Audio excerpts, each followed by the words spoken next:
Hello बच्चों, good morning to all of you. आप सभी का स्वागत है आपका अपने यूट्यूब चैनल अमिश ट्यूटोरियल में। आज के कल हम डिस्कस करेंगे फिजिक्स का एक बेहतरीन चैप्टर जिसका नाम है इलेक्ट्रिसिटी और इलेक्ट्रिक करंट। इट मीन्स होता है विद्युत या विद्युत धारा।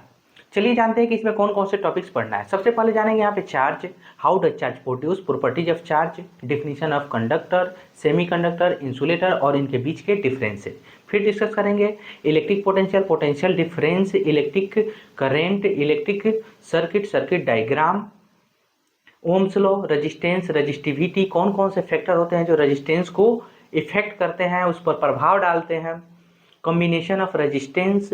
उसके बाद डिस्कस करेंगे heating effect of electric current, joules law.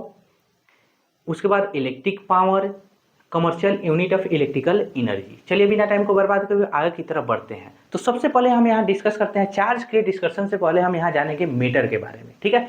और इस पर मैंने वीडियो भी बना दिया है जो कि 9th क्लास का चैप्टर है एक मीटर सराउंडिंग अस, उसमें पूरे डिटेल्स में एक्सप्लेनेशन के साथ इस पर वीडियो बनाया है, ठीक है। आप जा करके उसको देख भी सकते हैं।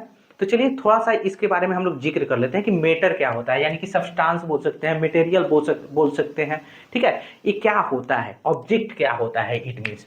चलिए लिखते हैं इसका। सबसे पहले मैटर को हम लोग डिफाइन करेंगे। मैटर मैटर मैटर कहने का मतलब है वे सारे चीज, anything that can occupy space और that has volume is called matter. यहाँ पे लिखेंगे anything that can occupy space, anything that can occupy space and has volume is called matter। Matter क्या कहलाता है भाई? मीटर वे सारी चीज जो क्या करता है, जगह को छेकता है, ठीक है। जिसमें क्या होता है, आपका आयतन होता है, जिसमें द्रव्यमान होता है, जिसमें मास होता है, ठीक है, जिसके पास बॉइलिंग पॉइंट होता है, जिसके पास आपका क्या बोलते हैं फ्रीजिंग पॉइंट होता है, जिसके पास आपका मेल्टिंग पॉइंट होता है, वे सभी के सभी, जिसके पास डेंसिटी होता है, वे सभी के सभी क्या कहलाएंगे? मीटर कहलाएंगे। आया समझ में? क्या कहलाएंगे? मीटर। जैसे कि हमारा ये जो आपका क्या बोल सकते हैं, मार्कर क्या है? मीटर है। मैं क्या हूँ? 1 मीटर हूँ। समझ में आ गया? मेरा कपड़ा क्या है? 1 मीटर है। मेरा हेयर क्या है? एक तरह का मीटर ही है। समझ में आ गया? वाटर क्या है? मीटर है। एयर क्या है? मीटर है। इस सारे की सारी चीज जो दिखाई दे रहा है और नहीं भी दिखाई दे रहा है, जैसे कि एयर नहीं दिखाई दे रहा है लेकिन वो भी क्या है? आपका मीटर है। क्यों? क्योंकि वह स्पेस ऑक्युपाई करता है। समझ में आ गया? उसके पास क्या होता है? आपका द्रव्यमान होता है, उसके पास भार होता है, उसके पास मास होता है। समझ में आ गया? कोई दिक्कत इसमें नहीं ना है? चलिए यहाँ पे एग्जाम्पल पर लिखिए, यहाँ पे एग्जाम्पल लिखेंगे, यानी एग्जाम्पल में हो जाएगा आपका जैसे air, water, human beings,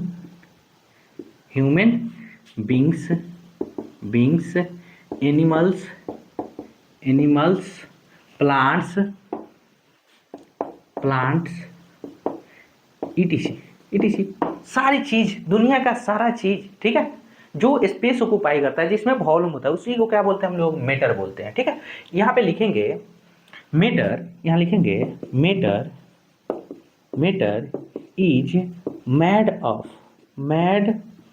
of a tiny particle, made of tiny particles. क्या लिख सकते हैं यहाँ पे? टीनी या स्मॉलेस्ट लिख सकते हैं यहाँ पे, smallest particles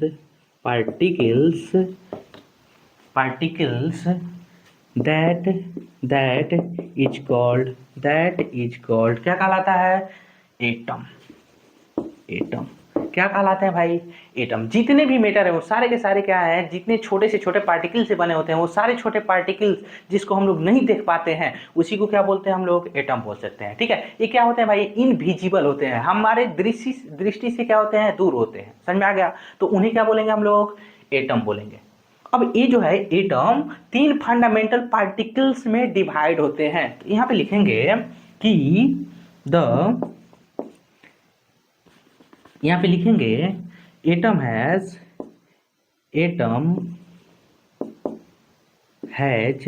three fundamental particles. या बोल सकते हैं एटम बोल सकते हैं यहाँ पे एटम मेड ऑफ, यहाँ लिख सकते हैं ये भी, एटम एटम मेड ऑफ क्या है आपका, 3 फंडामेंटल पार्टिकल्स लाइक, क्या हो जाएगा आपका, like electron, protons and neutrons. क्या होता है भाई, न्यूट्रॉन्स। क्या चीज़ से बने होते हैं, ये 3 फंडामेंटल पार्टिकल से बने होते हैं, इलेक्ट्रॉन, प्रोटॉन, न्यूट्रॉन। समझ में आ गया। अब देखो भाई, ये जो एटम का जो सेंट्रिक पार्ट होता है, जो बीच वाला पार्ट होता है, उसको बोलते हैं हम लोग केंद्र। समझ में आ गया। जहाँ पे सारे के सारे मास, एटम का पूरा मास जहाँ पे होता है, वह पार्ट क्या कहलाता है आपका, न्यूक्लियस के नाम से जाना जाता है। अब न्यूक्लियस में क्या होता है भाई, आपका प्रोटॉन होता है, न्यूट्रॉन होता है। क्या होता है, प्रोटॉन और न्यूट्रॉन होता है। किसी भी एटम के न्यूक्लियस में क्या होता है, प्रोटॉन और न्यूट्रॉन होता है। कोई दिक्कत इसमें। तो यहाँ जो है आपका, उसके न्यूक्लियस में ही क्या होता है, total mass of atom are sustained, ठीक है, प्रेजेंट होते हैं। कोई दिक्कत इसमें। यहाँ लिख सकते हैं the total mass of atom is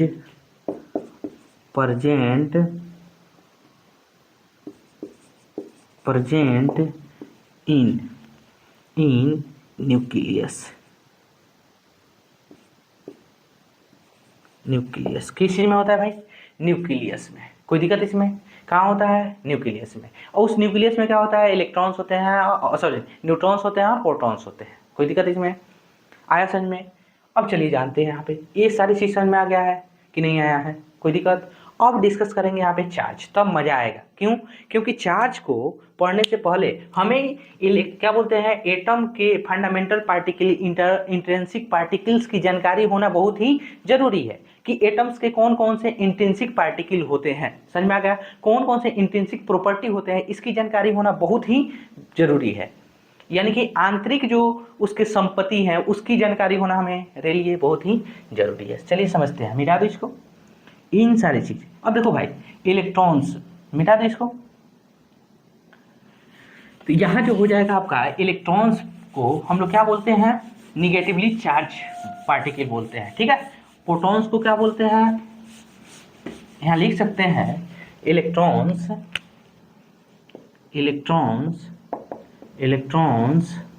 are negatively charged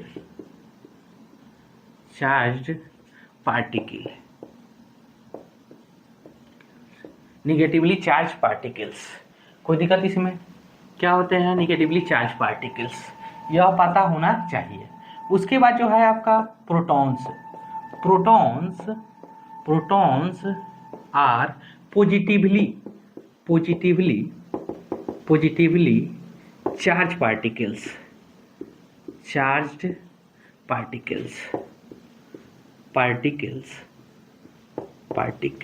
कोई दिक्कत इसमें। न्यूट्रॉन के पास समझते हैं यहाँ पर, न्यूट्रॉन हैज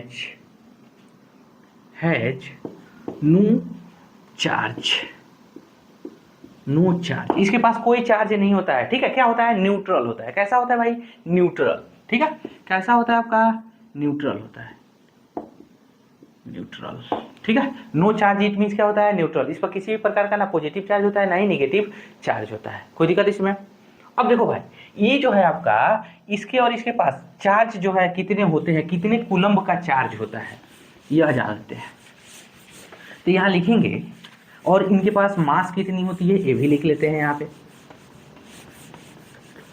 ये देखिए, जैसे कि यहाँ पे हम लिख सकते हैं, मास को हम लोग m से रिप्रेजेंट कर लेते हैं और चार्ज को हम लोग c से रिप्रेजेंट कर लेते हैं, ठीक है। यहाँ पे हम लिख लेंगे यहाँ पे, या यहाँ पे जो है इलेक्ट्रॉन्स को हम लोग e, ठीक है। e इलेक्ट्रॉन पर कितने चार्ज होते हैं बताओ हमको, 1.6 इंटू 10⁻⁻, माइनस में होता है 19 कूलम्ब। कितना होता है, 1 इंटू -1 इंटू 10⁻⁻19 कूलम इलेक्ट्रॉन पे होता है। ठीक है, प्रोटॉन पर कैसा चार्ज होता है भाई, प्रोटॉन पर प्लस चार्ज होता है। 1 पॉइंट, जितना इलेक्ट्रॉन पे चार्ज होता है उतना ही प्रोटॉन पे भी चार्ज होता है। यहाँ पे 1.6 इंटू 10⁻⁻19 कूलम, कोई दिक्कत इसमें। और न्यूट्रॉन की हम बात करते हैं तो न्यूट्रॉन पे कोई भी चार्ज आपका नहीं होता है, इस पर 0 कूलम का चार्ज होता है, कोई दिक्कत इसमें नहीं ना है। अब मास जान लेते हैं भाई, मास ऑफ आपका इलेक्ट्रॉन, मास ऑफ इलेक्ट्रॉन कितना हो जाएगा आपका, इसका इलेक्ट्रॉन का मास होता है 9.1 इंटू 10⁻31 किलोग्राम। कितना होता है भाई, कितना होता है आपका 9.1 इंटू 10⁻31 किलोग्राम। उसके बाद mass of proton, mass of proton कितना होता है आपका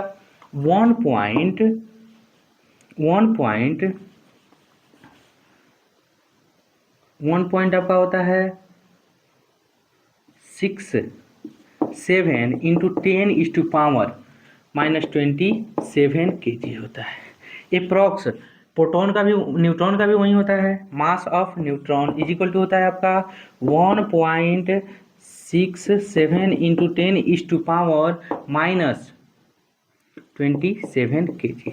ठीक है, मतलब कि यहाँ पे जो है प्रोटॉन से ज़्यादा होता है इसका मास, समझ में आ गया ना, प्रोटॉन से न्यूट्रॉन का मास क्या होता है, ज़्यादा होता है, समझ में आ गया। और जबकि आपका इसका मास क्या होता है, सबसे कम होता है। किसका मास सबसे कम होता है, इलेक्ट्रॉन का मास सबसे कम होता है। उससे ज़्यादा किसका होता है, उससे ज़्यादा प्रोटॉन का होता है। सबसे ज़्यादा किसका होता है, न्यूट्रॉन का होता है।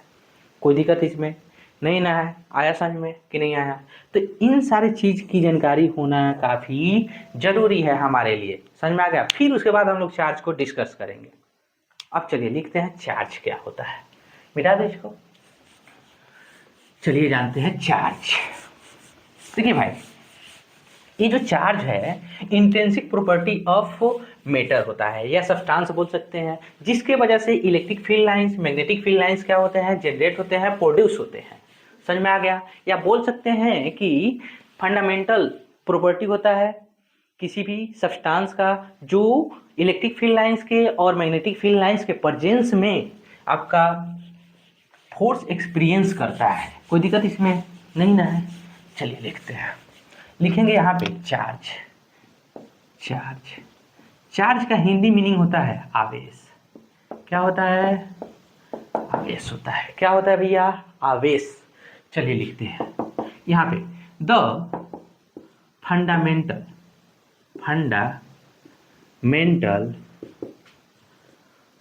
Properties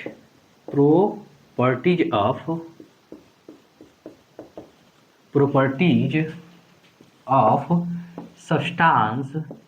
substances that generate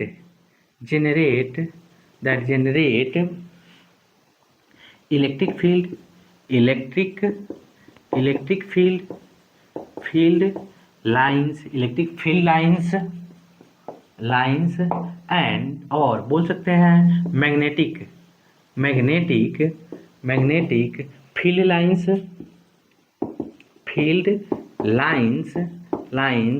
is called क्या कहलाएगा भाई, is called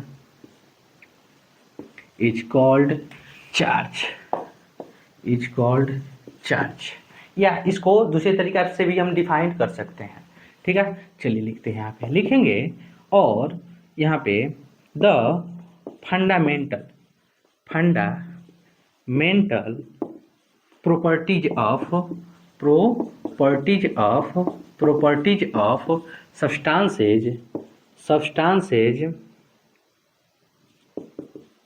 substances that experience force in the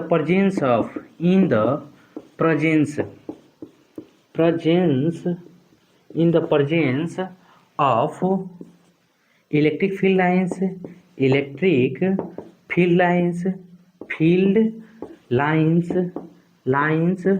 और magnetic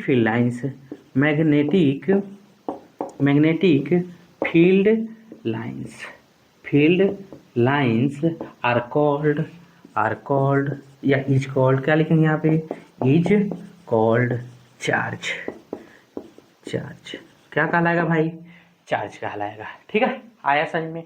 ये क्या कहलाएगा आपका? चार्ज कहलाएगा। यानी कि कहने का मतलब है कि किसी भी पदार्थ का वह आंतरिक गुण या बोल सकते हैं वह मूल्य गुण जिसमें क्या होता है कि वह इलेक्ट्रिक फील्ड लाइंस को जनरेट करता है, उत्पन्न करता है, या मैग्नेटिक फील्ड लाइंस को, यानी कि विद्युत क्या बोल सकते हैं, विद्युत रेखा को या चुंबकीय रेखा को क्या करता है आपका? उत्पन्न करता है। चुंबकीय क्षेत्र या विद्युत क्षेत्र रेखा को उत्पन्न करता है, उसी को हम क्या बोलते हैं? चार्ज बोलते हैं। ठीक है, कोई दिक्कत इसमें नहीं ना है? या क्या बोल सकते हैं यहाँ पे, विद्युत क्षेत्र रेखा में और चुंबकीय क्षेत्र रेखा में आते ही फोर्स एक्सपीरियंस करता है, फोर्स को अनुभव करता है, तो वैसे पार्टिकल्स के गुण को हम लोग क्या कहते हैं भाई? चार्ज कहते हैं। क्या कहते हैं उसको? आवेश कहते हैं। समझ में आ गया? क्या कहते हैं उसको? आवेश। यहाँ देखिए, यहाँ लिखेंगे हम लोग कि it is denoted by, it is denoted, it is denoted by Q, कहीं पे स्मॉल क्यू से होता है, कहीं पे कैपिटल क्यू से होता है। ठीक है, या स्मॉल क्यू भी लिखा जाता है। समझ में आ गया ना? स्मॉल क्यू से भी लिख सकते हैं, यहाँ पे कैपिटल क्यू से भी इसको रिप्रेजेंट किया जाता है, डिनोट किया जाता है। ठीक है, चलिए मिटा दो इसको। आया समझ में? अब लिखेंगे इसके यूनिट क्या होते हैं और किस प्रकार का यह क्वांटिटी है। देखिए, यह एक स्केलर क्वांटिटी होता है। क्यों यह स्केलर क्वांटिटी होता है? क्योंकि यह अलजेब्रिक सम को क्या करता है? फॉलो करता है। अलजेब्रिक जो रूल ऑफ सम होता है, एडिशन का जो रूल होता है, उसी को यह क्या करता है आपका? फॉलो करता है। समझ में आ गया? वेक्टर एडिशन लॉ को फॉलो नहीं करता है, ट्रायंगल एडिशन लॉ को यह फॉलो नहीं करता है। समझ में आ गया? इसलिए कैसा क्वांटिटी होता है आपका? स्केलर क्वांटिटी होता है। समझ में आ गया? कोई दिक्कत इसमें? तो लिखेंगे it is a scalar physical quantity, physical quantity कैसा क्वांटिटी है भाई? स्केलर फिजिकल क्वांटिटी है। कोई दिक्कत इसमें नहीं ना है? उसके बाद जो है इट्स एसआई यूनिट, इट्स क्या बोल सकते हैं यहाँ पे? It's SI unit, SI unit is, it's SI unit is क्या होता है आपका? कूलम्ब। कूलम्ब होता है। क्या होता है भाई? कूलम्ब होता है। इसको किस चीज़ से रिप्रेजेंट करते हैं? सी से, कैपिटल सी से रिप्रेजेंट करते हैं। किस चीज़ से? कैपिटल सी से रिप्रेजेंट करते हैं। कोई दिक्कत इसमें नहीं ना है? आया समझ में कि नहीं आया? आ गया समझ में? यानी कि क्या होता है इसका? एसआई यूनिट क्या होता है? कूलम्ब होता है। ठीक है, कोई दिक्कत इसमें नहीं ना है? चलिए अब देखिए यहाँ पे, अब जानेंगे हम यहाँ पे प्रॉपर्टीज ऑफ, सॉरी क्या है, हाउ द चार्ज प्रोड्यूस जानते हैं। ठीक है, चार्ज कैसे प्रोड्यूस होते हैं, यहाँ जानेंगे generation of charge, generation of charge. यहाँ ऐसे लिखेंगे मेथड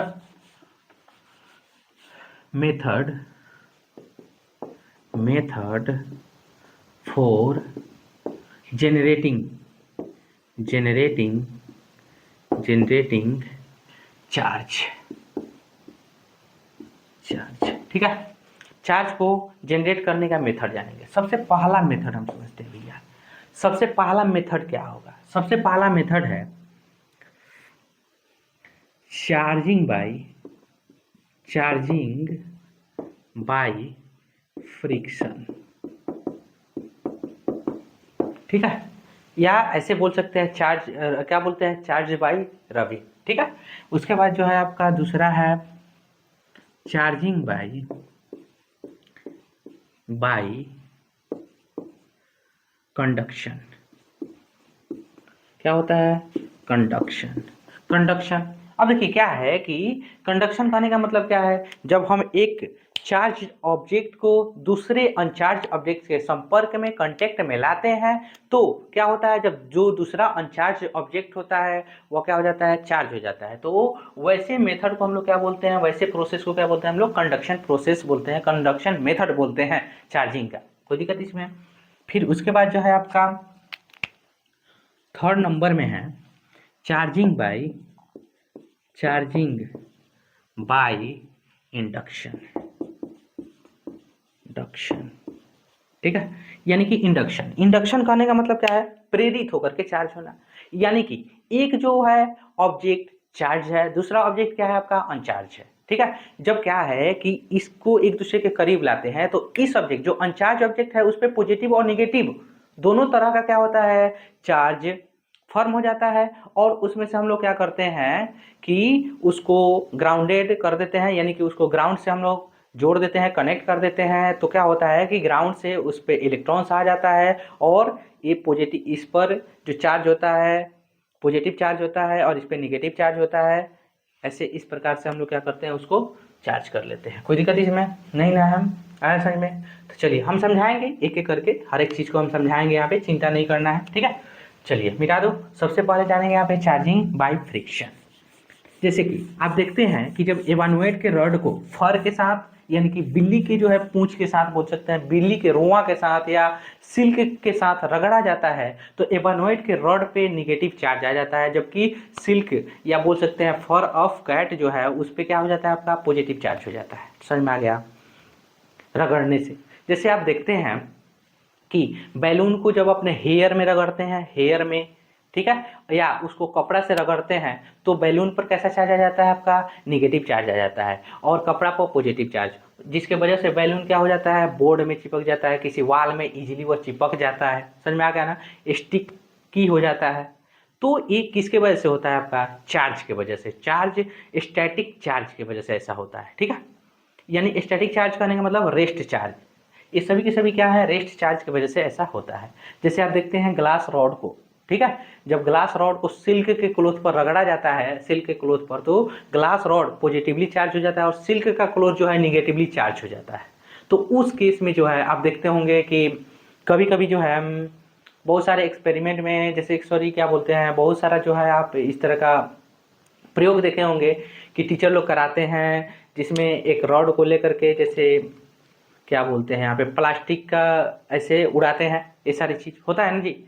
चलिए यहाँ पे हम लोग डिस्कस करते हैं। पहले जानेंगे यहाँ पे चार्जिंग बाय फ्रिक्शन, यानी कि when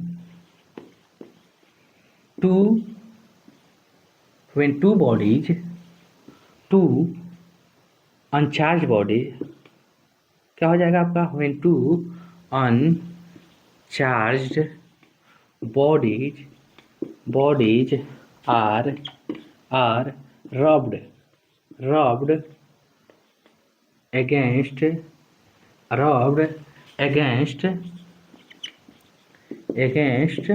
each other,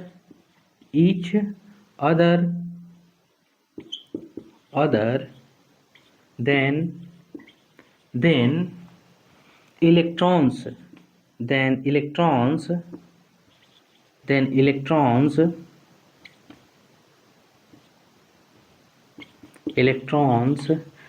transfer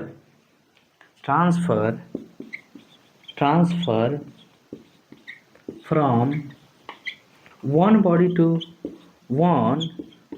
to another body,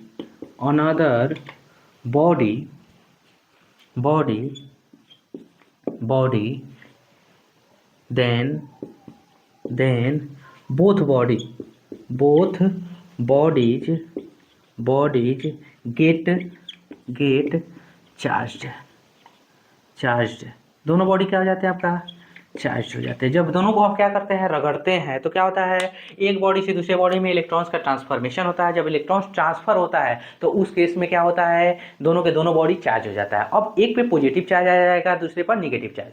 अब देखते हैं कि किस पे पॉजिटिव चार्ज आता है, जो इलेक्ट्रॉन का क्या करता है ट्रांसफर करता है, जो इलेक्ट्रॉन को क्या करता है आपका रिलीज करता है, इमिट करता है, जो इलेक्ट्रॉन्स को देता है उस पर पॉजिटिव चार्ज, और जो इलेक्ट्रॉन्स को ग्रहण करता है जो क्या करता है इलेक्ट्रॉन्स को ऑब्जर्व करता है या आप बोल सकते हैं जो गेन करता है, ठीक है, तो उस पर आ जाता है आपका निगेटिव चार्ज। ठीक है, कोई दिक्कत इसमें? तो यहाँ लिखेंगे, हो गया, आया समझ में?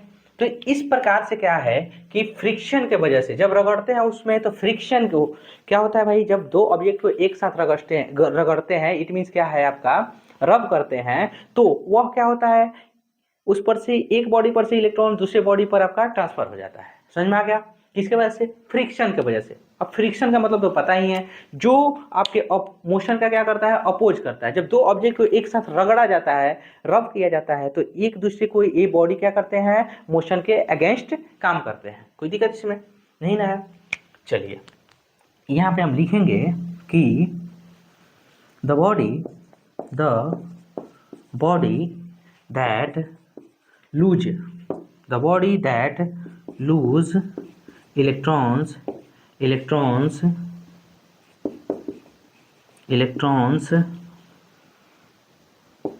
get positively charged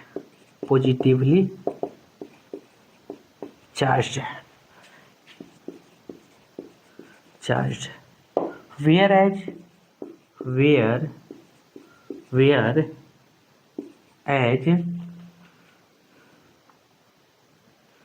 gain whereas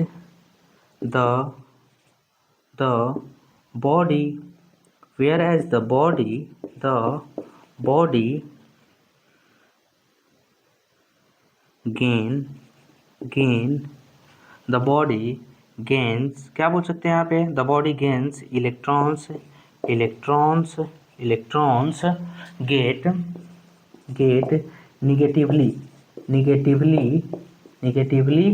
charged क्या हो जाते हैं, जो क्या करता है, इलेक्ट्रॉन्स को गेन करता है उस पर नेगेटिव चार्ज हो जाता है, जो इलेक्ट्रॉन्स को लूज करता है उस पर पॉजिटिव चार्ज। यानी कि जो इलेक्ट्रॉन्स रिलीज करेगा उस पर पॉजिटिव चार्ज, जो इलेक्ट्रॉन्स को क्या करेगा भाई आपका लेगा, इट मीन समझ में आ गया, तो उस पर आपका आ जाएगा नेगेटिव चार्ज। कोई दिक्कत इसमें? देने वाला दाता मतलब पॉजिटिव, लेने वाला ऋणी मतलब क्या होता है, नेगेटिव। समझ में आ गया? कोई दिक्कत? देने वाले को क्या बोलेंगे, भगवान बोलते हैं, दाता बोलते हैं, देने वाला इट मीन। समझ में आ गया? जो देने वाला है वो पॉजिटिव होता है, लेने वाला नेगेटिव होता है। गरीब आदमी लेता है भाई, धनी आदमी देता है। धनी आदमी हमेशा पॉजिटिव पीक पे रहता है। समझ में आ गया? चलिए एक और मैं बात बतलाता हूँ। जैसे कि अभी ठंडी का मौसम चल रहा है, ठीक है, क्या है कि जैसे ही आप अपना कपड़ा उतारते हैं तो चिट चिट की आवाज़ें आती है। किसके वजह से आती है भाई? हमारे बॉडी में और कपड़ा में के बीच में क्या होता है भाई, घर्षण होता है, फ्रिक्शन होता है, ठीक है। तो ये जो रब करता है, जिसके वजह से क्या होता है, कपड़ा पे और हमारे शरीर पे जो है, हमारे बॉडी पर क्या आता है आपका भाई, चार्ज का, इलेक्ट्रॉन्स का ट्रांसफॉर्मेशन होता है। इलेक्ट्रॉन्स के ट्रांसफॉर्मेशन की वजह से दोनों क्या हो जाते हैं, चार्ज हो जाते हैं। जैसे ही हम क्या करते हैं, इसको निकालते हैं, तो जैसे ही हमारे बॉडी में सटता है तो उस समय चिट चिट की आवाज़ें आती है। यानी कि जब पॉजिटिव और निगेटिव चार्ज एक साथ, पॉजिटिव और निगेटिव टर्मिनल बैटरी का जब एक साथ आप सटाते हैं तो देखते हैं उसमें से स्पार्क निकलता है। वैसे ही हमारे भी बॉडी से स्पार्क निकलता है, ठीक है। आया समझ में? कोई दिक्कत इसमें नहीं ना है? अभी देखिए ठंडी का मौसम चल रहा है, ठीक है, हस्बैंड वाइफ दोनों के दोनों क्या है, एक साथ सोए होते हैं। तो क्या होता है कि भाई वो एक दूसरे को चार्ज करते हैं, ठीक है। चार्ज करने के बाद डिस्चार्ज भी हो जाते हैं बहुत जल्दी। समझ में आ गया? तो ज़्यादा इस पर विशेष ध्यान नहीं देने की ज़रूरत है। समझ में आ गया ना? जिसके पास है वो तो समझते ही हैं, तुम्हारे पास तो है नहीं, तुम तो रड़ुआ हो भाई। चलो यहाँ देखो, आया समझ में? कोई दिक्कत इसमें नहीं ना है? जैसे कि यहाँ पे एग्जाम्पल के थ्रू हम लोग समझते हैं। यहाँ पे एग्जाम्पल में हम लोग क्या कर सकते हैं, यहाँ पे जैसे एग्जाम्पल में लिखेंगे कि एवनोएट का रॉड जो है, एवनोएट, ठीक है, का रॉड जो हम क्या करते हैं, उसको रगड़ते हैं तो क्या चीज़, एवनोएट पर नेगेटिव चार्ज आ जाता है और सिल्क के कपड़ा पर आपका पॉजिटिव चार्ज। एग्जाम्पल हो जाएगा आपका व्हेन यहाँ पे ग्लास लिख लेते हैं, when glass rod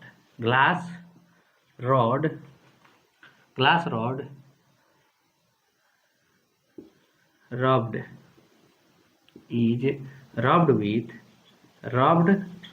with when glass rod is rubbed with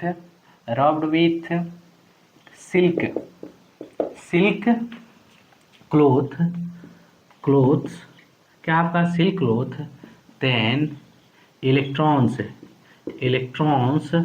transfer from glass rod to silk cloth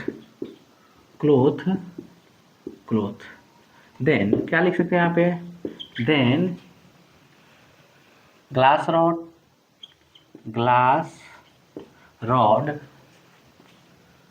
rod get positively charged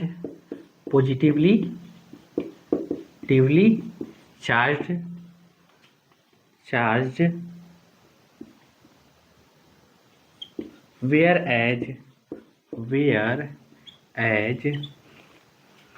as क्या लिख सकते हैं यहाँ पे, सिल्क क्लोथ्स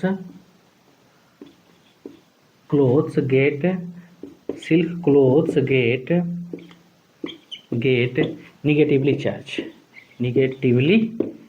चार्ज। कोई दिक्कत इसमें? ऐसे ही क्या होता है आपका, जब एवानोइड के रॉड को हम लोग सिल्क के कपड़ा पर या क्या बोलते हैं कैट के फर के साथ हम लोग जब रब करते हैं तो उस केस में एवानोइड के छड़ पे क्या आ जाता है आपका, इलेक्ट्रॉन्स आ जाता है। तो इलेक्ट्रॉन जो एवानोइड का छड़ होता है निगेटिवली चार्ज हो जाता है और फर उसका पॉजिटिवली चार्ज हो जाता है। उसी प्रकार से गुब्बारा को हम लोग क्या करते हैं, हेयर के साथ रगड़ते हैं, रब करते हैं, तो उस केस में क्या होता है कि गुब्बारा पर निगेटिवली चार्ज हो जाता है और आपका यानी कि इलेक्ट्रॉन्स गुब्बारा पर आ जाता है हमारे एयर से और हेयर पे पॉजिटिवली चार्ज हो जाता है। कोई दिक्कत इसमें नहीं ना है, बहुत आसान है इस चीज़ को समझना। कोई दिक्कत लिख लिया आपने? चलिए मिटा दो इसको। देखिए उसके बाद जानेंगे हम यहाँ पे चार्जिंग बाय कंडक्शन। ठीक है, क्या जानेंगे यहाँ पे, चार्जिंग बाय कंडक्शन। देखिए कंडक्शन का मतलब क्या होता है आपका, बोलो, चालन विधि बोल सकते हैं यहाँ पे, या संचालन विधि बोलते हैं शायद। ठीक है, हिंदी में उसको बोलते हैं संचालन।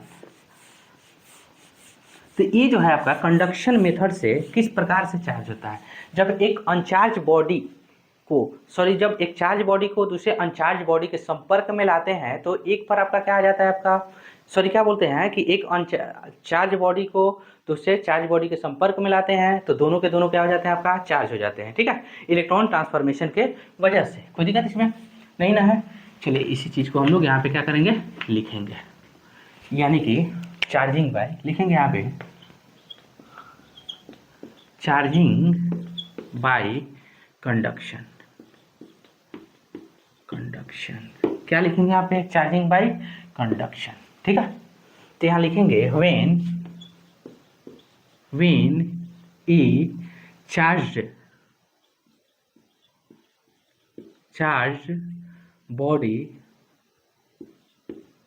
Body is brought in the contact of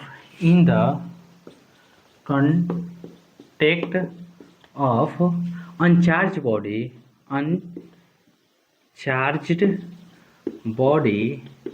then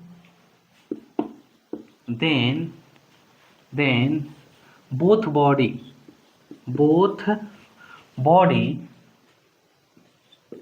bodies get charged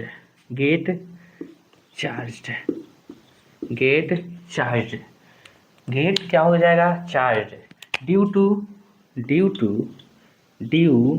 to transformation of, क्या हो जाएगा आपका, ट्रांसफरिंग ऑफ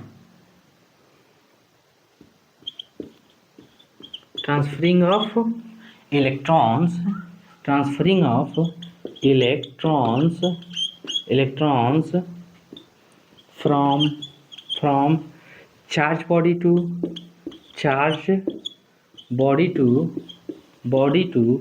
uncharged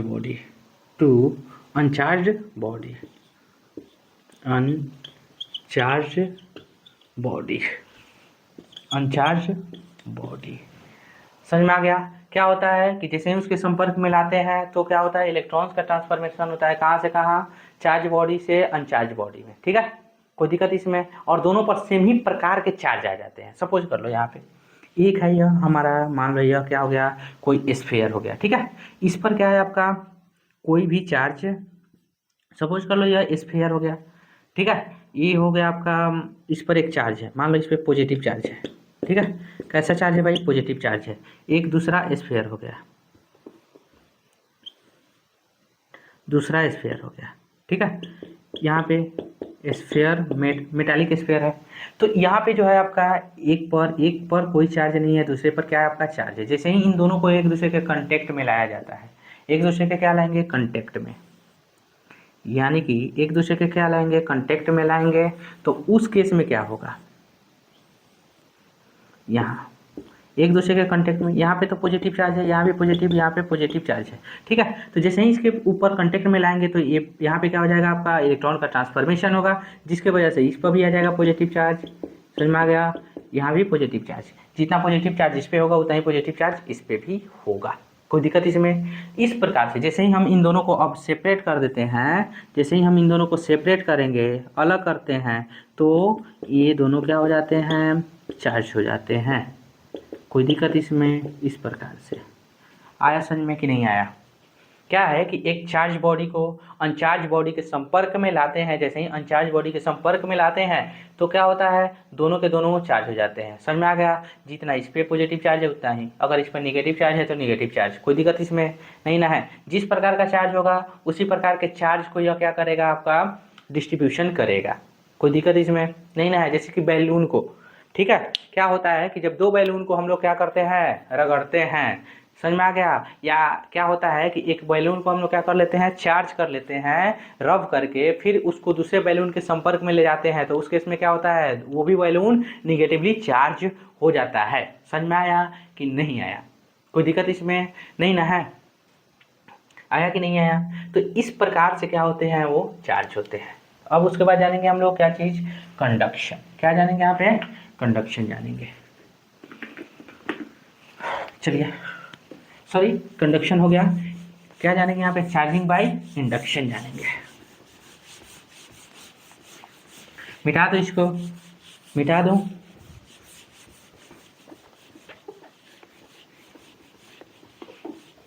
यहाँ जानेंगे चार्जिंग बाय इंडक्शन। देखिए चार्जिंग में इंडक्शन क्या होता है, इंडक्शन कहने का मतलब क्या है प्रेरण के थ्रू हम लोग चार्ज करते हैं। प्रेरण कहने का मतलब है कि एक जो है आपका चार्ज रॉड है, दूसरा क्या है आपका अनचार्ज स्फेयर है। जैसे ही चार्ज रॉड को पॉजिटिवली चार्ज रॉड को क्या है आपका अनचार्ज स्फेयर के करीब लाते हैं तो उस पर क्या होता है चार्ज का डिस्ट्रीब्यूशन होना शुरू हो जाता है, यानी कि एक साइड हो जाएगा पॉजिटिव चार्ज, दूसरी साइड हो जाएगा उसके निगेटिव चार्ज, समझ में आ गया। क्योंकि हमें पता है कि मेटल के जितने भी मेटल होते हैं सबके सरफेस पे चार्ज का डिस्ट्रीब्यूशन होता है कि ना कि अंदर चार्ज का डिस्ट्रीब्यूशन होता है, आया समझ में कि नहीं।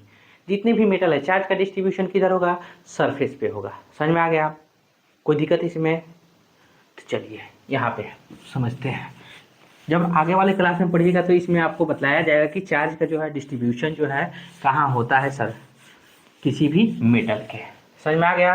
और वहीं इंसुलेटर की बात करेंगे तो इंसुलेटर में किस प्रकार से चार्ज का डिस्ट्रीब्यूशन होता है वो भी जानेंगे यहाँ पे, ठीक है। यहाँ वहाँ हम लोग डिस्कस करेंगे लीनियर चार्ज डेंसिटी, आपका एरियल चार्ज डेंसिटी, क्या बोलते हैं आपका वॉल्यूम चार्ज डेंसिटी, ये सब चीज़ के बारे में वहाँ डिस्कस करना है। और इसके लिए सबसे ज़रूरी है कि आपका पता होना चाहिए आपको कि हाँ चार्ज जो है मेटल में कहाँ पे डिस्ट्रीब्यूशन होता है और क्या आपका नॉन मेटल में कहाँ पे चार्ज का डिस्ट्रीब्यूशन होता है, समझ में आ गया। 11th क्लास में ये सब चीज़, सॉरी 12th क्लास में ये सब चीज़ जानने की ज़रूरत है, कोई दिक्कत इसमें। चलिए यहाँ पे लिखेंगे, यहाँ पे चार्ज बाय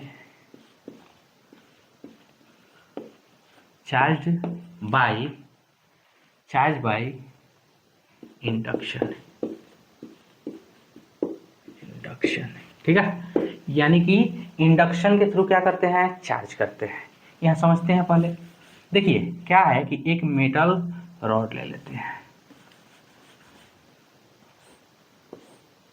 यह मेटल रॉड हो गया, समझ में आ गया। इस पे प्लस चार्ज है, कैसा चार्ज है या पॉजिटिवली चार्ज है, ठीक है। दूसरा हम क्या कर लेते हैं एक स्फेयर ले लेते हैं, ठीक है। स्फेरिकल में क्या है आपका एक मेटालिक स्फेयर है, कैसा स्फेयर है यह मेटालिक स्फेयर है, ठीक है। क्या है आपका स्फेयर, कोई दिक्कत इसमें नहीं ना है। देखिए उसके बाद क्या है यह रॉड है, positively charge rod, charge rod है, पॉजिटिवली क्या है आपका चार्ज रॉड है। जब देखो क्या है, जब इसके संपर्क में जब हम इसको लाते हैं, ठीक है, तो क्या होगा, तो संपर्क में लाने से पहले इसको हम क्या करते हैं, ग्राउंडेड करते हैं, ठीक है, इसको एक वायर के थ्रू क्या कर देते हैं, ग्राउंडेड करते हैं, ग्राउंडेड कनेक्ट करते हैं, और के सरफेस से हम क्या कर देंगे, इसको कनेक्ट कर देंगे। तो क्या है, जैसे ही हम इसके करीब लाएंगे, सपोज कर लो ये आ गया, ठीक है, तो जब इसके करीब लाएंगे तो क्या होता है कि इस पे जो है आपका चार्ज का क्या हो जाएगा, आपका डिस्ट्रीब्यूशन। देखो भाई यहाँ पे है आपका पॉजिटिव चार्ज, जैसे ही इसके करीब हमने लाया, संपर्क इसके नज़दीक लाया मैंने, ठीक है, तो क्या हो जाएगा, यहाँ पे आ जाएगा निगेटिव चार्ज, ठीक है, कितना निगेटिव चार्ज होगा, यहाँ पे जितने पॉजिटिव चार्ज होगा उतना ही निगेटिव चार्ज। अब देखो दूसरे साइड यहाँ पे क्या हो जाएगा, आपका पॉजिटिव चार्ज, ठीक है, यहाँ पे क्या चीज़ का फॉर्मेशन करेगा, डाइपोल का फॉर्मेशन करता है, समझ में आ गया ना, क्या क्या चीज़ का फॉर्मेशन करेगा यहाँ पे, डाइपोल का। इट मीन्स क्या है, एक साइड नेगेटिव चार्ज, दूसरी साइड पॉजिटिव चार्ज, ठीक है। अब क्या करते हैं, यहाँ पे इसको इलेक्ट्रॉन्स ट्रांसफॉर्मेशन के लिए, इलेक्ट्रॉन्स के लिए क्या कर देते हैं भाई, इसको ग्राउंडेड कर लेते हैं, ठीक है। जब इसको हम ग्राउंडेड करेंगे, यानी कि ग्राउंड के साथ जब इसको कनेक्ट कर देते हैं, ऐसे ग्राउंड के साथ इसको क्या कर देंगे, कनेक्ट कर देंगे, तो उस केस में क्या होगा, जैसे ही हम ग्राउंड के साथ कनेक्ट करेंगे तो यहाँ पे आपका सिर्फ और सिर्फ क्या हो जाएगा, जब हटा लेंगे इसको, रॉड को जैसे ही हटाएंगे तो यहाँ पे सिर्फ और सिर्फ निगेटिव चार्ज हो जाएगा, जितना पॉजिटिव चार्ज उतना ही निगेटिव चार्ज। कोई दिक्कत इसमें नहीं ना है, आया समझ में कि नहीं आया, आ गया समझ में। तो चलिए इसी चीज़ को हम लोग क्या करेंगे, यहाँ पे एक एक करके लिखेंगे यहाँ पे क्या चीज़ लिखेंगे, मिटा दूँ लिखेंगे,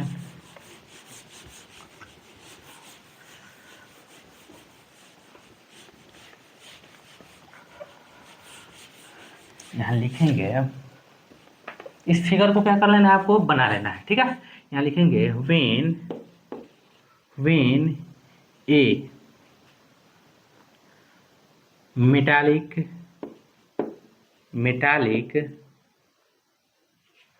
positively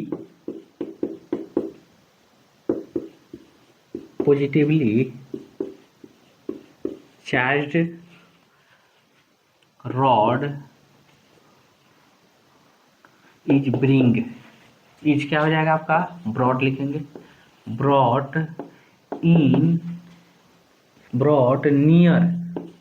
near by uncharged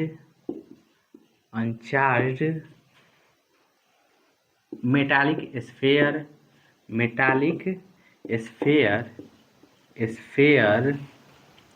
it get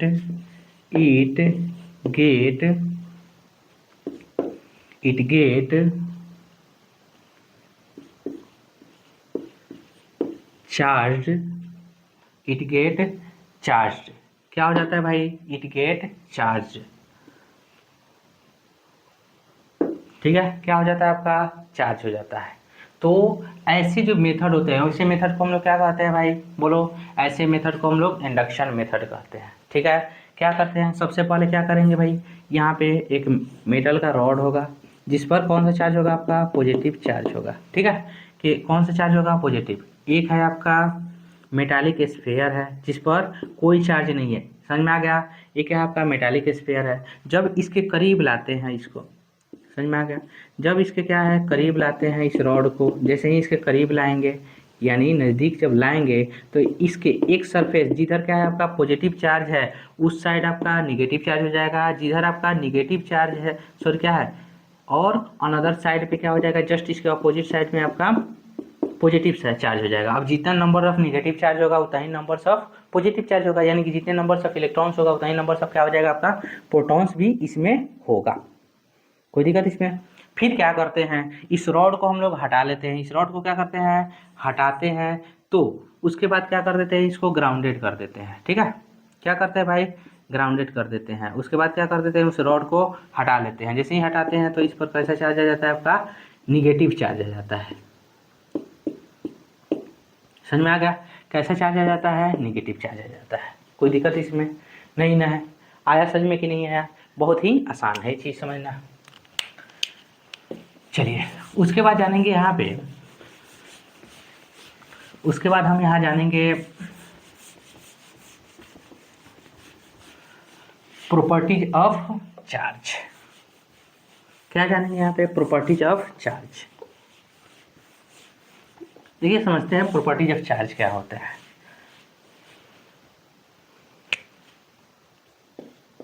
properties of charge क्या हो जाएगा आपका? Properties of charge. कौन कौन सा प्रॉपर्टी होता है? ठीक है, चार्ज जो है एडिटिव प्रॉपर्टी का होता है। कैसा होता है? एडिटिव नेचर का। समझ में आ गया? चार्ज कैसा होता है आपका? एडिटिव नेचर का। लिख सकते हैं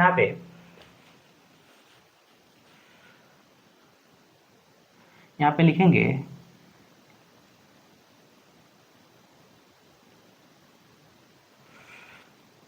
additive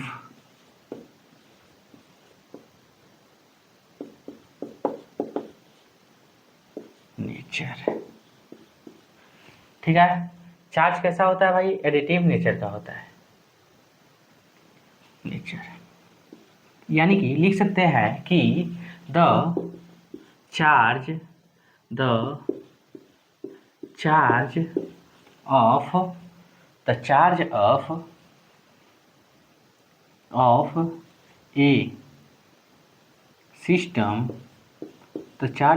A system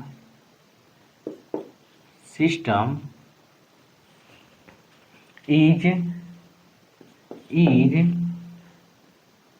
the charge of a system is get to add using algebraic rule।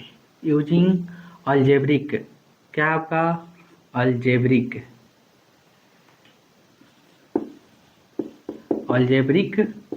rule। using algebraic rule because it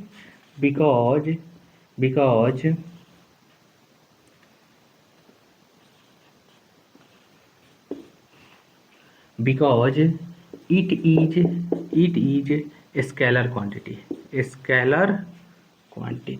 कैसा क्वांटिटी होता है? Scalar quantity. इसलिए हम क्या करते हैं? इसको अलजेब्रिक सम का इस्तेमाल करके, यानी कि ऐड यूजिंग क्या करते हैं? इसको get to add using algebraic rule. ठीक है, अलजेब्रिक रूल का इस्तेमाल करके जो अलजेब्रिक सम होता है उसका इस्तेमाल करके हम इसको ऐड करते हैं। मान लेते हैं कि कोई सिस्टम हो गया, यह एक सिस्टम है, मान लेते हैं ये सिस्टम है। ठीक है, इस पे जितने भी चार्ज हैं सारे के सारे विथ क्या लिख सकते हैं? यहाँ पे क्या करते हैं? ऐड करते हैं विथ प्रॉपर साइन। जो साइन होगा, अगर पॉजिटिव साइन है तो पॉजिटिव लिखेंगे, निगेटिव होगा तो निगेटिव लिखेंगे। यहाँ पे हम लिखेंगे, जैसे मान लो यहाँ पे है आपका चार्ज क्यू चार्ज है, यहाँ Q1 है। ठीक है, यहाँ हो गया आपका Q2 हो गया, यहाँ Q3 हो गया, लेकिन ये माइनस है। समझ में आ गया? यहाँ पे है आपका Q4 हो गया। ठीक है, ये प्लस चार्ज है। समझ में आ गया? और यहाँ पे हम लिख सकते हैं Qn। कोई दिक्कत इसमें नहीं ना है? सपोज कर लो Qn चार्ज तक। तो यहाँ पे जो है total charge of the system क्या हो जाएगा आपका?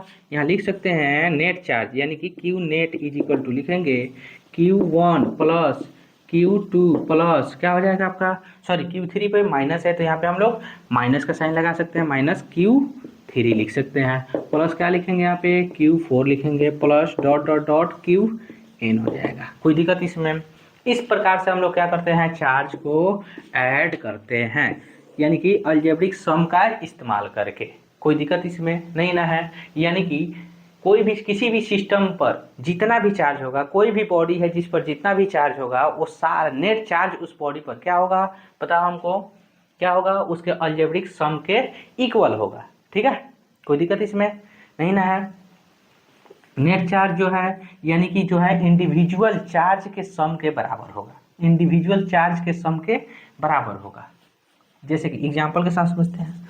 यहाँ पे एग्जाम्पल कौन लिखेंगे? यहाँ पे find out net charge on a body consist क्या आपका? Consist charges 4 coulomb -6 coulomb -6 coulomb and 10 coulomb.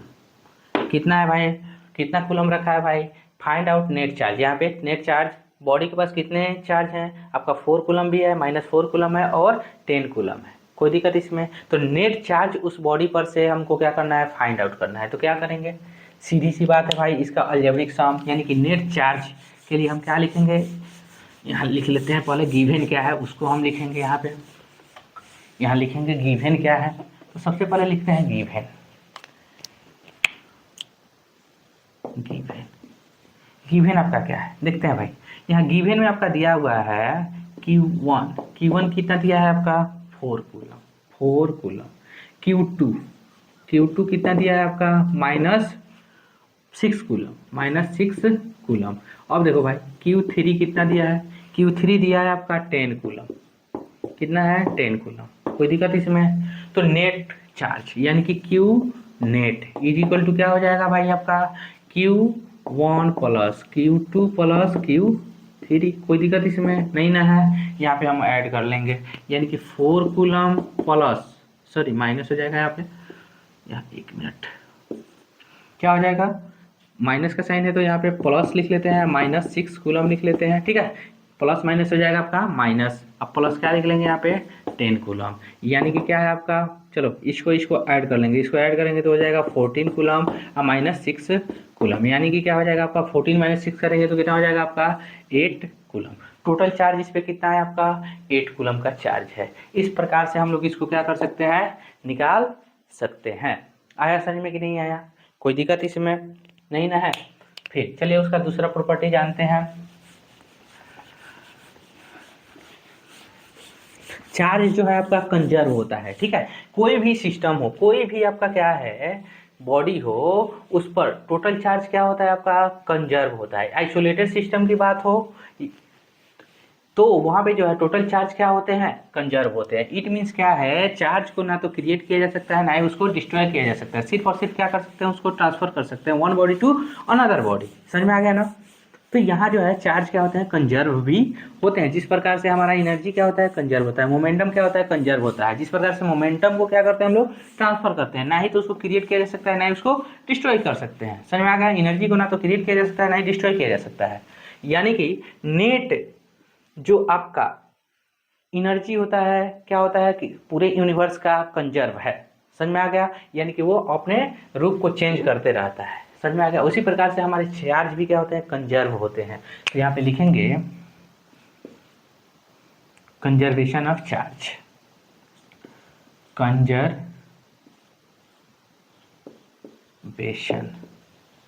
Of charge का कंजर्वेशन। ठीक है, चार्ज कैसे होता है? कंजर्वेटिव नेचर के होते हैं। चार्ज इज इन द क्या है आपका? Charge is conservative in the nature. समझ में आ गया? Charge is conservative in the nature. लिख सकते हैं the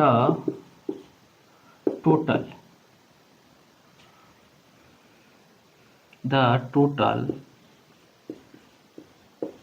charge of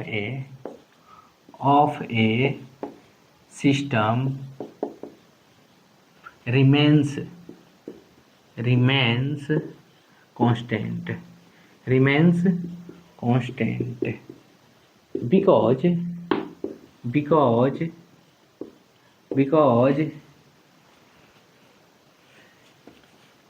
it can, because क्या हो जाएगा आपका?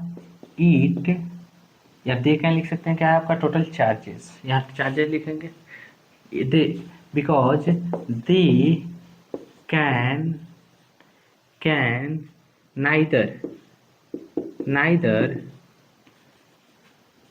neither be created nor be destroyed.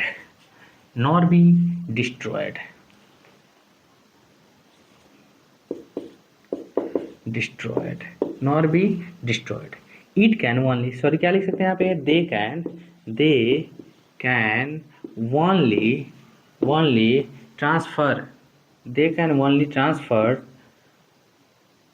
they can only be transferred transferred from one body to another body.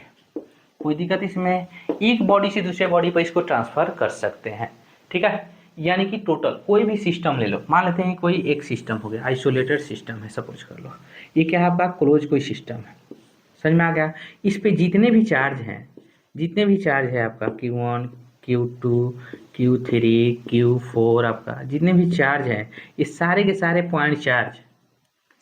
Point charge क्या है आपका भाई, यानी कि इस सिस्टम के टोटल चार्ज क्या रहेंगे, कंजर्व रहेंगे। या तो इसको नहीं तो डिस्ट्रॉय कर सकते हैं, ना ही इसको हम लोग क्रिएट कर सकते हैं, ना ही इसको हम समाप्त कर सकते हैं, सिर्फ क्या कर सकते हैं, ट्रांसफर कर सकते हैं। यानी कि एक बॉडी से दूसरे बॉडी में चार्ज का ट्रांसफॉर्मेशन होता है इलेक्ट्रॉन्स के थ्रू। कोई दिक्कत इसमें नहीं ना है, आया समझ में। जब बताओ भाई इलेक्ट्रॉन्स का जब ट्रांसफॉर्मेशन होता है तो उस केस में, ठीक है, ऑब्जेक्ट का मास बढ़ता है कि घटता है, यानी पॉजिटिवली चार्ज बॉडी और एक निगेटिवली चार्ज बॉडी है, किसका मास ज़्यादा होगा।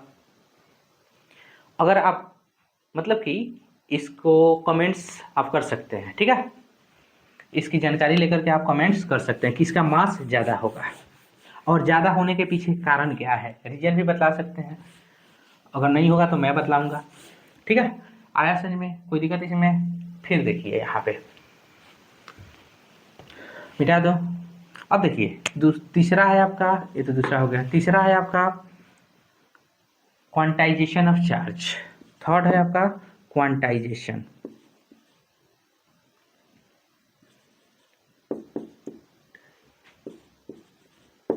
Quantization of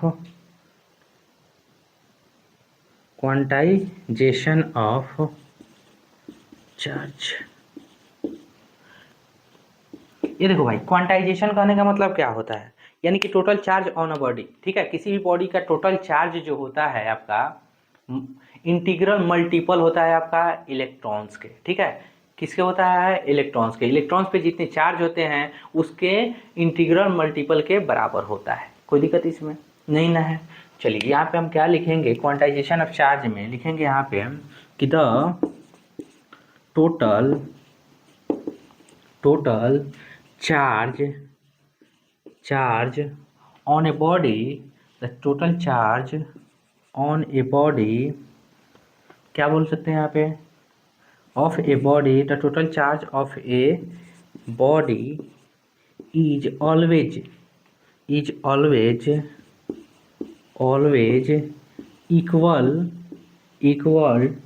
to integral multiple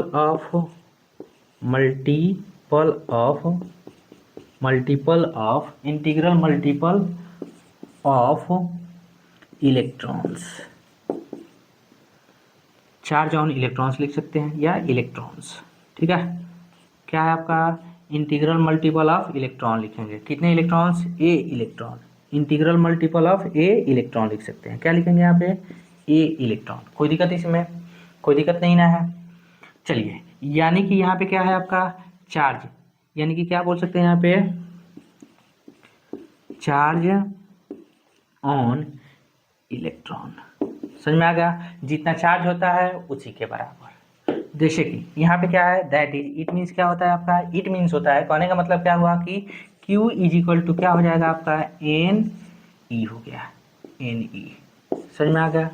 electrons पे जितने चार्ज होगा उसको हम क्या बोलते हैं, NE।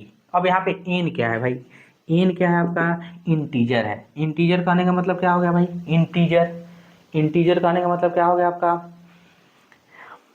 1 2 3 4 5 डॉट एन तक। कोई दिक्कत इसमें। यहाँ पे ध्यान दो भाई, यहाँ पे जो है आपका लिख सकते हैं 1 2 3 5 0 1 2 3 4 5 6 इंटीजर। अब देखो भाई यहाँ पे है आपका ई का वैल्यू कितना होता है, अभी मैंने बताया 1.6 इंटू 10⁻⁻90 कूलम होता है। ये चीज़ पता होना चाहिए। समझ में आ गया। चलिए इसी पर एक क्वेश्चन करेंगे, ठीक है, कि वो 1 कूलम चार्ज में कितने नंबर्स ऑफ इलेक्ट्रॉन होते हैं, यानी कि एन क्या है भाई, नंबर्स ऑफ इलेक्ट्रॉन, ई क्या है यहाँ पे भाई, इलेक्ट्रॉन्स पे चार्ज, ठीक है। ई यहाँ पे क्या है, ई क्या है यहाँ पे, चार्ज ऑन इलेक्ट्रॉन्स, यानी कि क्या होता है 1.6 इंटू 10⁻⁻19 कूलम होता है ना। चलिए निकालते हैं इस पे।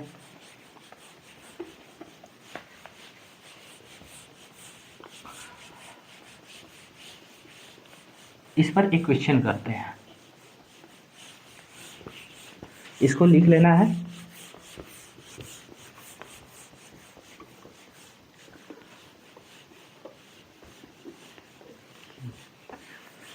देखिए लिख सकते हैं यहाँ पे, फाइंड आउट क्या है आपका, find out numbers of electrons on 1 coulomb charge, ठीक है। 1 कूलम चार्ज पे जो है आप numbers of electrons find out करें, तो क्या लिखेंगे यहाँ पे, दिया क्या है आपका, निकालना क्या है, क्वेश्चन है हमारा। दिया क्या है इसमें, दिया हुआ है आपका 1 कूलम चार्ज, कितना दिया है आपका 1 कूलम चार्ज, यानी कि क्यू का वैल्यू दिया है। तो यहाँ लिखेंगे क्या चीज़ भाई, गिवन, क्या लिखेंगे यहाँ पे, क्यू इज इक्वल टू क्या है, sorry Q is equal to क्या दिया है आपका, क्यू इज इक्वल टू हो गया 1 कूलम, ठीक है। एन का भी वैल्यू हमें पता है, एन इज इक्वल टू क्या होता है, एन का वैल्यू पता नहीं है तो ए निकालना है। ई का वैल्यू हमें पता है, ई इज इक्वल टू होता है 1.6 इंटू 10⁻⁻90 कूलम। कोई दिक्कत इसमें नहीं ना है। यहाँ पे हम क्या लिखेंगे भाई, यहाँ लिखेंगे, देखिए यहाँ हम क्या लिखेंगे, Q इज इक्वल टू क्या होता है, एन ई, आया समझ में। तो Q is equal to 1 coulomb is equal to N का वैल्यू कितना होता है, एन का वैल्यू पता नहीं है, एन इंटू क्या लिखेंगे यहाँ पे 1.6 इंटू 10⁻⁻90 कूलम। कोई दिक्कत इसमें नहीं ना है। तो एन इज इक्वल टू क्या हो जाएगा 1 डिवाइडेड बाई 1.6 इंटू 10⁻⁻90, कूलम के बदले कूलम गायब, ठीक है। तो यहाँ पर हम इसको ऊपर भेज लेते हैं, तो ये हो जाएगा आपका N is equal to 10 divided by 16 into 10⁻90, ठीक है। जब इसको हम डिवाइड करेंगे तो क्या हो जाएगा यहाँ पे 16 6 जा कितना होता है 96 6, फिर उसके बाद हो गया आपका 40, 16 2 जा 32, पॉइंट लगा देते हैं यहाँ पे 0.2, उसके बाद हो जाएगा आपका 40, यहाँ पे 85 हो गया, यानी कि इसको हम मल्टीप्लाई कर लेते हैं। यहाँ पे हम क्या लिखेंगे, यहाँ मल्टीप्लाई करेंगे तो 6.2, ये क्या है आपका 0.6255 आया है, ठीक है। तो यहाँ पे हम क्या लिखेंगे 6.25 इंटू 10⁻18, ठीक है। नंबर्स ऑफ इलेक्ट्रॉन्स कितने हैं भाई, टोटल 1 कूलम चार्ज पे नंबर्स ऑफ इलेक्ट्रॉन्स कितने हैं 6.25 इंटू 10⁻, क्या है आपका 18, यानी कि एन का वैल्यू कितना आया है 6.25 इंटू 10⁻, कितना हो जाएगा आपका 18 कूलम। कोई दिक्कत इसमें नहीं ना है। आया समझ में कि नहीं आया, समझ में आ गया। चलिए अब देखिए क्या है कि आपका, अगर मैं आपको कहूँगा कि डिफाइंड करने के लिए 1 कूलम इज इक्वल टू क्या होगा भाई, बताओ हमको। 1 कूलम को अगर डिफाइंड करना हो तो कैसे डिफाइंड करेंगे उसको, तो यहाँ पे हम लोग 1 कूलम को ऐसे डिफाइंड कर सकते हैं कि मतलब कि आपका टोटल नंबर्स ऑफ कितना है आपका इलेक्ट्रॉन्स, अगर इतना होता है तो वह 1 कूलम चार्ज के बराबर होगा। इट मीन्स आया समझ में। 1 कूलम को कैसे डिफाइन करेंगे कि the total numbers of electrons is इतना is said to be 1 coulomb. कोई दिक्कत इसमें 6.25 into 10⁻18 is said to be 1 coulomb. कोई दिक्कत आया समझ में, मिटा दो इसको। चलिए इस पर एक और क्वेश्चन करते हैं। Find out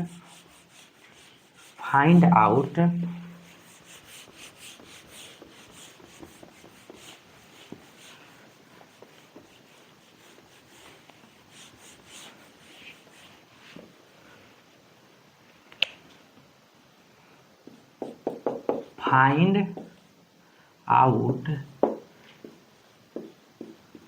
charge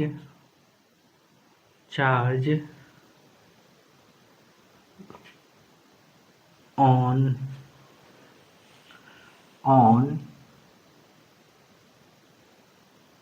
2 into 10⁶ number of electrons। ठीक है, क्या कर रहे हैं यहाँ पे कि 2.2 इंटू 10⁶ नंबर ऑफ इलेक्ट्रॉन पे चार्ज फाइंड आउट करना है। यानी गिवन क्या है, यहाँ पे लिख लेते हैं गिवन है एन का वैल्यू। एन कितना दिया है आपका 2 इंटू 10⁶ दिया है। आपका क्यू का वैल्यू निकालना है हमको। क्यू हमको पता नहीं है भाई, क्यू का वैल्यू हमको निकालना है। ई दिया है आपका 1.6 इंटू 10⁻⁻19 कूलम। कोई दिक्कत इसमें नहीं ना है। हमको क्या निकालना है, क्यू। क्या होता है भाई, क्यू इज इक्वल टू क्या होता है formula, Q is equal to N E होता है। क्या होता है, एन ई। ठीक है, किस चीज़ से, क्वांटाइजेशन ऑफ चार्ज। इसको हम यहाँ पे लिख सकते हैं क्या चीज़, क्वांटाइजेशन ऑफ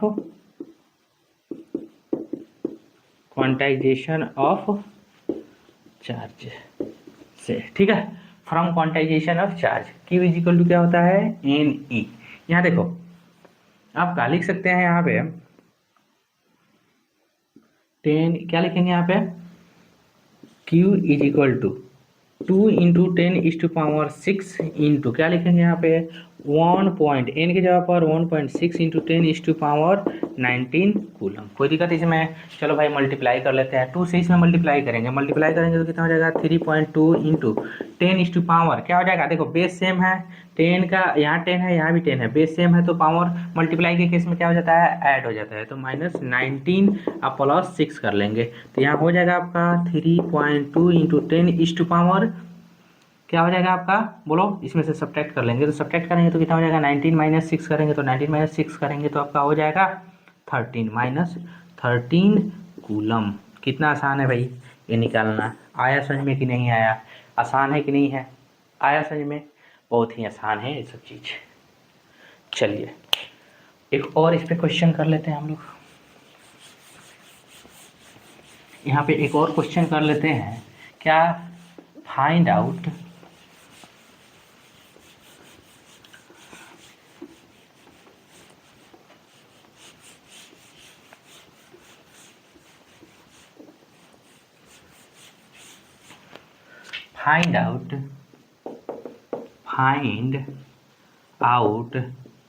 चार्ज ऑन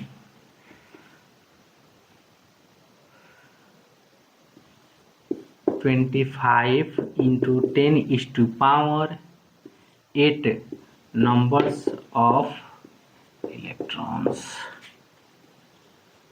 ठीक है भाई, यानी कि क्या है आपका 25 इंटू 10⁻, क्या है आपका 8 नंबर ऑफ इलेक्ट्रॉन्स पे आपको क्या करना है, चार्ज फाइंड आउट करना है। क्या फाइंड आउट करना है आपको, चार्ज फाइंड आउट करना है। तो क्या करेंगे यहाँ पे, यहाँ देखिए, यहाँ लिखेंगे, यहाँ पे गिवन जो है सो लिख लेते हैं भाई। क्या आपका गिवन क्या है, सबसे पहले गिवन लिखते हैं। गिवन में क्या क्या दिया है आपका, नंबर्स ऑफ इलेक्ट्रॉन दिया है। एन इज इक्वल टू क्या होता है आपका, नंबर्स ऑफ इलेक्ट्रॉन्स, यानी कि इंटीग्रल, यहाँ क्या बोल सकते हैं यहाँ पे, यहाँ बोलेंगे नंबर्स ऑफ इलेक्ट्रॉन्स, यानी कि 25 इंटू 10⁸ हो जाएगा। ठीक है, क्यू का वैल्यू हमको निकालना है। उसके बाद क्या चीज़ दिया हुआ है, ई का वैल्यू हमें पता है 1.6 इंटू 10⁻⁻19 कूलम होता है, ये पता है हमको ऑलरेडी। कोई दिक्कत इसमें नहीं ना है, आया समझ में कि नहीं आया। चलिए अब क्या है आपका, क्या लिखेंगे, क्वांटाइजेशन ऑफ चार्ज थ्योरम का इस्तेमाल करेंगे। तो यहाँ पे लिखेंगे क्यू इज इक्वल टू क्या होता है, एन ई। समझ में आ गया, क्यू इज इक्वल टू क्या होता है भाई, एन ई होता है।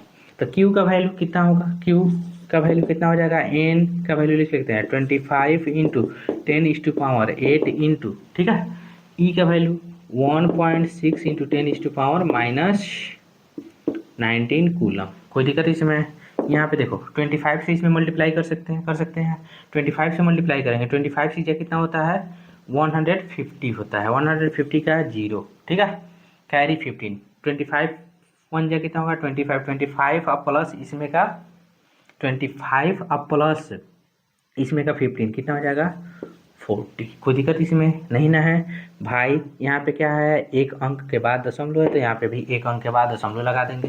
इंटू 10⁻, यहाँ देखो बेस सेम है 10 है, यहाँ भी 10 है, तो पावर क्या हो जाएगा मल्टीप्लाई के केस में ऐड हो जाएगा, तो -19 अब प्लस 8 कर लेंगे। चलो भाई, तो यहाँ हो जाएगा 40 इंटू 10⁻, कितना हो जाएगा 10⁻,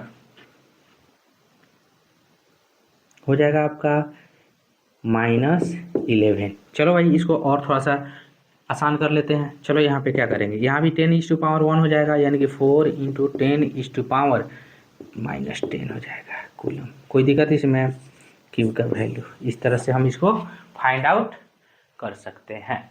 आया समझ में कि नहीं आया? अच्छा, यहाँ पे जो है आपको एक चीज़ जरूर समझ में आ गया होगा, यहाँ जब भी बात करते हैं नंबर्स ऑफ इलेक्ट्रॉन्स जो है हमेशा किस चीज़ में रहेगा आपका, बोलो भाई, इंटीजर में। समझ में आ गया? लेकिन यहाँ पे कभी भीन में आपको नहीं दिखाई देगा, वो भीन में नहीं हो सकता, भीन यानी कि फ्रैक्शन के रूप में नहीं। जैसे कि क्या है आपका एन का वैल्यू आपका रूट में नहीं हो सकता है। किस चीज़ में? रूट में होना गलत है भाई, ठीक है। एन का वैल्यू यहाँ पे ये क्या है, गलत है। एन का वैल्यू आपका फ्रैक्शन में, मान लो a/b के रूप में नहीं हो सकता है, ये भी क्या है आपका गलत है। समझ में आ गया? कोई दिक्कत नहीं ना इसमें।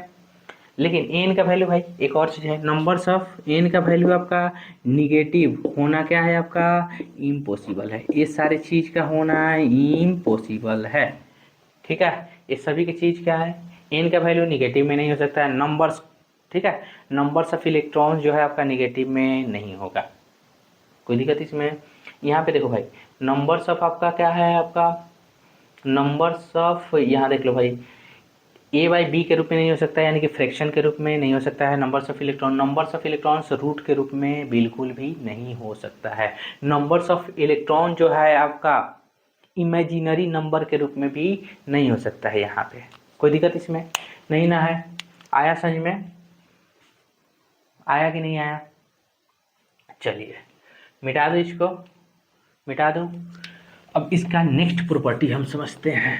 देखो भाई, नेक्स्ट प्रॉपर्टी क्या है हमारा, जैसे कि क्या है कि चार्ज को, ठीक है, मोशन इफेक्ट नहीं कर सकता है, मूवमेंट्स के वजह से वो इस पर किसी भी प्रकार का इफेक्ट नहीं पड़ सकता है, ठीक है। तो यहाँ पे क्या है, लिख सकते हैं motion of charge do not effect their resultant, या क्या बोल सकते हैं यहाँ पे, do not effect their magnitude.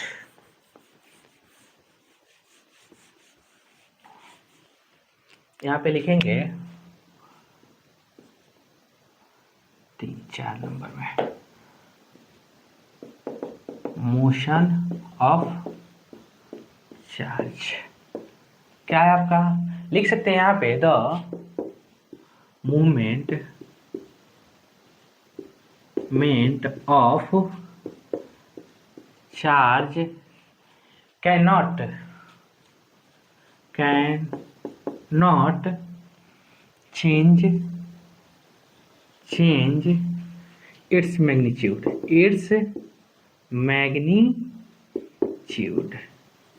इसका मतलब समझ में आया कि नहीं? अगर मान लेते हैं कोई, मान लो यहाँ पे क्या है कि एक चार्ज है, क्यू चार्ज है, इसमें मोशन आया, क्यू चार्ज क्या कम हो सकता है, क्यू चार्ज कितना भी स्पीड से अगर रेस्ट में है, तो अगर मान लो क्यू चार्ज है ये, ठीक है, इस पर 4 कूलम चार्ज है, ठीक है।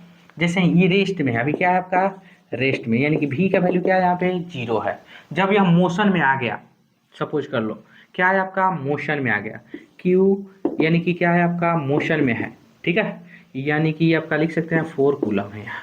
सॉरी, क्या हो जाएगा आपका यहाँ v का वैल्यू कुछ हो गया, सपोज कर लो कुछ भी XYZ कुछ भी हो गया आपका, ठीक है। v का वैल्यू क्या हो गया, x मीटर पर सेकेंड हो गया।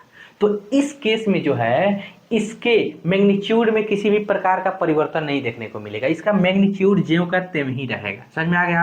यानी कि 4 कूलम है तो 4 ही कूलम रहेगा, लेकिन लेंथ, टाइम, मास के केस में, एनर्जी के केस में ऐसा नहीं होता है। समझ में आ गया? मास के केस में क्या होता है, मास आपका उसमें भी वेरिएशन होता है, ठीक है। लेंथ में भी आपका क्या होता है, वेरिएशन होता है due to the change in velocity. जब चेंज, अगर हम बात करते हैं अल्बर्ट आइंस्टीन का, एक क्या है आपका एसटीआर यानी कि special theory of relativity, general theory of relativity है, दिया गया है। तो उसमें क्या है, बतलाया गया है स्पेशल थ्योरी ऑफ रिलेटिविटी में कि मास जो होते हैं वैरी करते हैं। समझ में आ गया? मास में क्या आता है आपका, चेंजिंग आता है। जब हाई स्पीड से यानी कि लाइट के स्पीड से जब कोई भी ऑब्जेक्ट मोशन करेगा तो उसके मास में क्या आएगा, वेरिएशन आएगा, ठीक है, बदलाव आएगा। उसी प्रकार से लेंथ में भी क्या आता है, वेरिएशन आता है। जैसे लेंथ कंट्रैक्शन हो गया, टाइम डायलेशन हो गया। ये जो है टाइम में क्या होता है, वृद्धि हो जाता है। समझ में आ गया? टाइम बढ़ जाता है। और वहीं पे टाइम लेंथ क्या हो जाता है, कंट्रैक्ट हो जाता है, सिकुड़ जाता है, कम हो जाता है। जब हाई स्पीड से कोई भी चीज़ चलेगा तो लेंथ उसका जो है मतलब कि साइज छोटा होते चले जाएगा। समझ में आ गया? वहीं अगर बात करते हैं हम लोग क्या चीज़ की, टाइम की बात करते हैं, टाइम क्या हो जाता है, डाइल्यूट हो जाता है। लेकिन चार्ज पे किसी भी प्रकार का इफेक्ट नहीं देखने को मिलता है, ठीक है। तो motion can't affected the charge magnitude, यानी कि मैग्नीट्यूड ऑफ चार्ज को क्या है, यह नहीं इफेक्ट कर सकता है। कोई दिक्कत इसमें नहीं ना है? आया समझ में? ये हमारा चौथा प्रॉपर्टी था। चलिए इसी पे क्लास को समाप्त करते हैं। अगर आपको वीडियो अच्छा लगा हो तो चैनल को सब्सक्राइब कीजिए, लाइक शेयर कमेंट कीजिए। थैंक यू वेरी मच, शुक्रिया।